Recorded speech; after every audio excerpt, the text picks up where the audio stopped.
So இப்போ ரீசெண்டாக news பேப்பரில் ஒரு மெசேஜ், ஒரு பேரண்ட்ஸுக்கு வந்து ஏற்கனவே 5 குழந்தைகள், ஒரு பையன் 4 பொண்ணு. ஸோ தொடர்ந்து 4 பொண்ணு. அடுத்த முறை கன்சீவ் ஆகும்போது திருப்பும் பெண் குழந்தை பிறக்குது. ஸோ பெண் குழந்தை வந்து 5வது குழந்தையும் பெண்ணாக இருக்கேன். ஏற்கனவே ஒரு பையன், அது இல்லாமல் 4 பொண்ணு, இந்த ஒரு பொண்ணு 5வது குழந்தையும் பெண்ணாக இருக்கே அப்படின்னு சொல்லிட்டு அவர் அந்த 14 நாள் பிறந்து 14 days தான் ஆகுது. அந்த குழந்தை பிறந்து 14 நாள் தான் ஆகுது. வீட்டில் அவங்க ஒய்ஃப் சொல்லியும் அந்த குழந்தைய எடுத்துகிட்டு போய் ஒரு பாறையில் அடித்து அதை கொண்டுறேன். News paper message.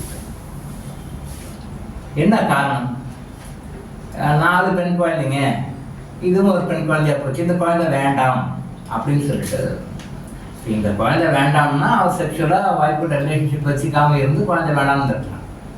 இல்லை ஏதாவது ஒரு கான்ட்ரசெப்டிவ் மெத்தடை யூஸ் பண்ணி குழந்தை வேண்டாம்னு இருந்திருக்கலாம். குழந்தை பிறந்துருச்சு. ஒரு குழந்தை பிறந்த பிறகு நான் நிறைய வீடியோஸில் சொல்லியிருக்கேன், அபார்ஷன் பண்ணுறது மிகப்பெரிய அஃபென்ஸ்.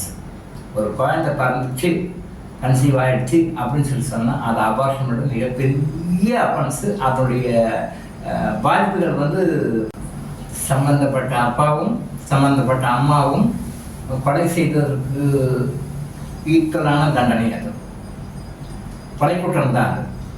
அப்போது இந்த மாதிரி ஒரு பெண் குழந்தை பிறந்திருக்கு, அந்த குழந்தைய வந்து கொண்டுடணும் அப்படின்னு அப்பா செஞ்சாலும் சரி, அம்மா செஞ்சாலும் சரி, இல்லை அந்த குடும்பத்துக்கு அவங்களுடைய பேக்ரவுண்டு யாராக இருக்காங்களோ, அந்த குடும்பத்தை சார்ந்தவங்க யாராக இருந்தாலும் சரி, எல்லார் மீதும் அது கொலை குற்றம் தான். அரசாங்கம் கண்டுக்காம விடலாம், அரசாங்கத்துக்கு தெரியாமல் இருக்கலாம்.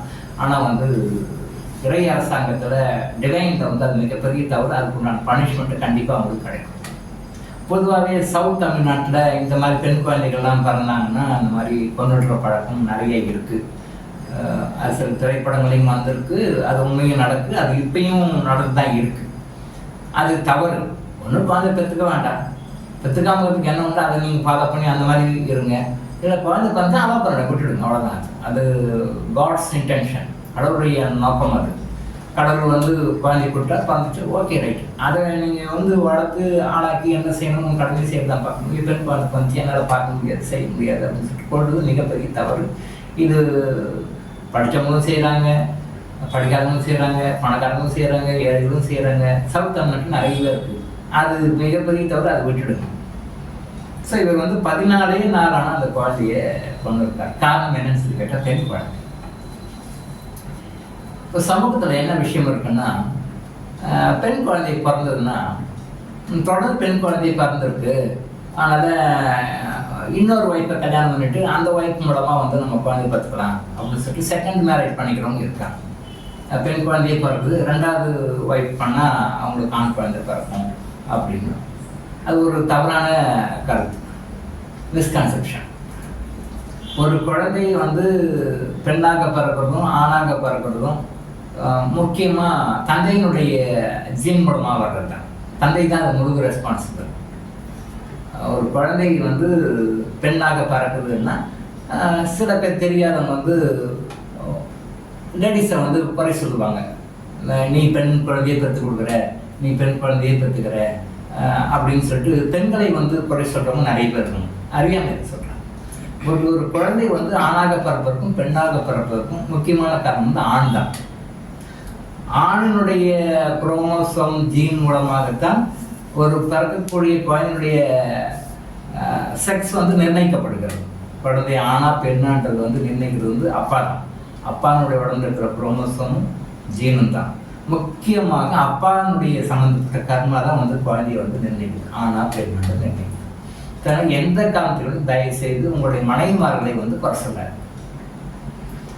நீங்கள் பெண் குழந்தையை பெற்றுக்கிறதுக்கு மனைவிமார்கள் காரணம் இல்லை, அவங்க பெற்று கொடுக்குறாங்க, அவ்வளோதான்.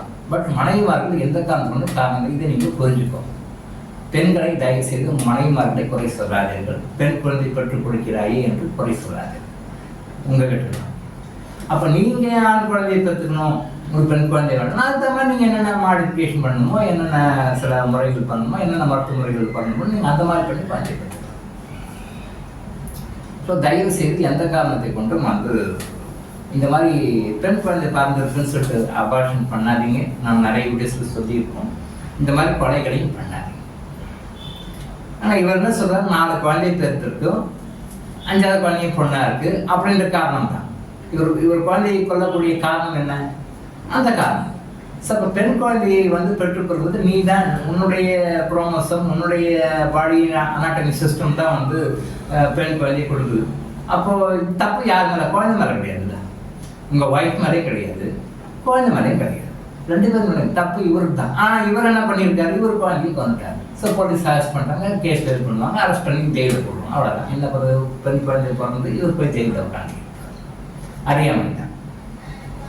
ஸோ எப்பயுமே தயவு செய்து அபார்ஷனுக்கு எந்த காரணத்தும் போகாது. அபார்ஷன் பண்ணுறது மிகப்பெரிய தவறு. இயற்கையாக அபார்ஷன் ஆகிறது அப்படின்னு சொல்லி சொன்னால், நேச்சுரலாக அபார்ஷன் ஆகுதுன்னு சொன்னால் டாக்டர்ஸ் என்ன சொல்லுவாங்க, ஜென்ரலாக வந்து கர்ப்பப்பை வீக்காக இருக்குது, ஸ்ட்ராங்காக இல்லை, அதனால அபார்ஷன் ஆகிருக்கு. இது எக்ஸ்டர்னல் ரீசன்.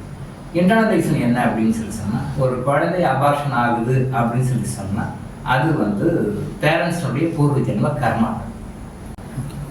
அந்த பேரண்ட்ஸுக்கு மற்றவங்ககிட்டேருந்து வந்த கர்ஸ், சாபம் சொல்லுவோம் இல்லையா, சபிச்சிருப்பாங்க, மற்றவங்க சாபம் விட்டுருப்பாங்க, மற்றவங்களுடைய வயிற்றுச்சலை வந்து காட்டியிருப்பாங்க. அவங்களுக்கு சாபமாக கெட்ட வார்த்தைகள் பேசுவதன் மூலம், சாபம் கொடுப்பதன் மூலம், சபிப்பதன் மூலம், கோபமாக பேசுவதன் மூலம் அந்த சம்பந்தப்பட்ட அப்பாவுக்கும் அம்மாவுக்கும், குறிப்பாக அம்மாவுக்கும் அந்த சாபங்கள் வந்திருந்தால் கண்டிப்பாக இந்த மாதிரி அபார்ஷன் நடக்கும்.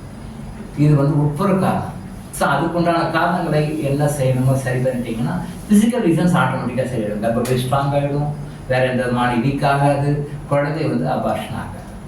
ஸோ அபார்ஷன் ஆகிறதுக்கு வெளிப்புற காரணம் கர்மா, உட்புற காரணம் கர்மா. இன்டர்னல் ரீசன் தான் கர்மா, வெளிப்புற காரணம் நிறைய ரீசன்ஸ் டாக்டர் சொல்லுவோம், இந்த ரீசன் இந்த ரீசன். ஸோ வெளிப்புற காரணத்தை சரி பண்ணுறதை விட உட்புற காரணத்தை சரி பண்ணிங்கன்னா ஆட்டோமேட்டிக் வெளிப்புற காரணம் சரியாயிடும். அதாவது உட்புற காரணம் கர்மாவையும் வெளிப்புற காரணம் இந்த மாதிரி டாக்டர் சொல்கிற விஷயத்தையும் சரி பண்ணிட்டீங்கன்னா குழந்தை வந்து அபார்ஷன் ஆகாது. இது ஒரு சைட்.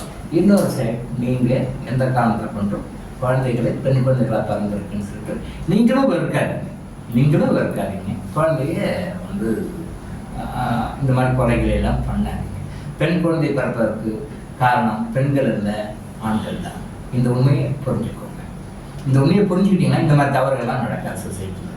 ஸோ இந்த விஷயத்தை நீங்கள் புரிஞ்சுக்கொண்டு உங்களுடைய இல்லற வாழ்க்கையை நல்லா வாழணும்னு தான் டாக்டர் இளங்கோ ஆயுஷ் ஹாஸ்பிட்டலோட இருக்கும். So doctor Ilango Ayush hospital வழங்கும் விழிப்புணர்வு இது. தொடர்ந்து இது மாதிரி பல அவேர்னஸ் வீடியோக்களை பார்க்க நம்ம சேனலை சப்ஸ்கிரைப் பண்ணிவிட்டு பெல் பட்டனை ப்ரெஸ் பண்ணுங்கள்.